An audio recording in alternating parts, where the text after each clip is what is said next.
Complete ఎంటర్టైన్మెంట్తో పాటు యాక్షన్ని చాలా బాగా డీల్ చేశారు భాస్కర్ గారు. ఇప్పుడు దాకా ఆయన లవ్ స్టోరీసే కానీ ఈ సినిమాతో యాక్షన్ సినిమాస్ కూడా తీయగలడు. లేట్గా వచ్చినా కానీ ఒక మంచి బ్లాక్ బాస్టర్స్తో వస్తారనమాట బొమ్మరిల్ భాస్కర్.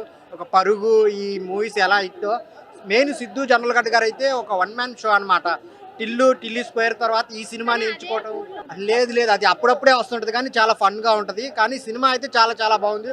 ఒక మదర్ సెంటిమెంట్తో ఒక ఇండియా మీద తీయటం అనేది చాలా బాగుంది. ఆ మ్యూజిక్ పరంగా చాలా బాగా చేశాడు. ఇప్పుడు ఈ సినిమాతో అన్ని యాక్షన్ సినిమాలే తీస్తాడు. ఇప్పుడు దాకా లవ్ సినిమాలు కామెడీ సినిమా అని అనుకున్నారు కానీ ఇప్పుడు యాక్షన్ సినిమాలు తీస్తే ఇంకా ఎవరు ఇండస్ట్రీలో ఉండరు అనమాట. అంత బాగా తీస్తారు. బేబీ సినిమాతో మంచిగా హిట్ ఇచ్చింది. ఈ సినిమాతో కూడా చాలా చాలా బాగుంది తన పర్ఫార్మెన్స్.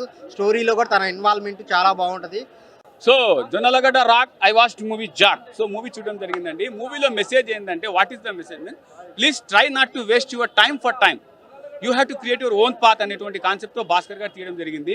ఇందులో హీరోయిన్ కత్తిలాగా ఉంది, సురకత్తిలాగా ఉంది. సో హీరోయిన్ యొక్క రొమాన్స్ అదే చూసే వంకర చూపు రొమాన్స్ ఆ చూపు ఏదైతే ఉందో మటుకు బలా ఉంది. ఆమె ఫిజిక్స్ కూడా మెయింటైన్ చేయడం, అదెందుకు కామెడీ బాగుంది. సినిమాలో మదర్ సెంటిమెంట్ బాగుంది, ఫాదర్ సెంటిమెంట్ బాగుంది, సోషల్ ఎలిమెంట్స్ బాగున్నాయి. ఇప్పుడున్న కాలానికి ఏదైతే తీయగలగాలో అది మాత్రం తరుణ్ భాస్కర్ ఇచ్చి న్యాయం చేశారు. And I'm giving a title to Jonnalagadda Siddhu, hattrick star Jonnalagadda Siddhu. It's a serious hit movie. ఇది సూపర్ హిట్ మూవీ కాదు, it's a serious hit movie. ఓవరాల్గా మూవీ వాజ్ గైస్ సూపర్ అండి. రాని కామెడీగా ఏం చూపించలేదు. ఇందాక నేను చెప్పాను, ఇంగ్లీష్లో చెప్పాను, నేను తెలుగు రాదేమో నాకు, అదో క్రియేట్ యువర్ ఓన్ పాత్ అని చెప్పేసి.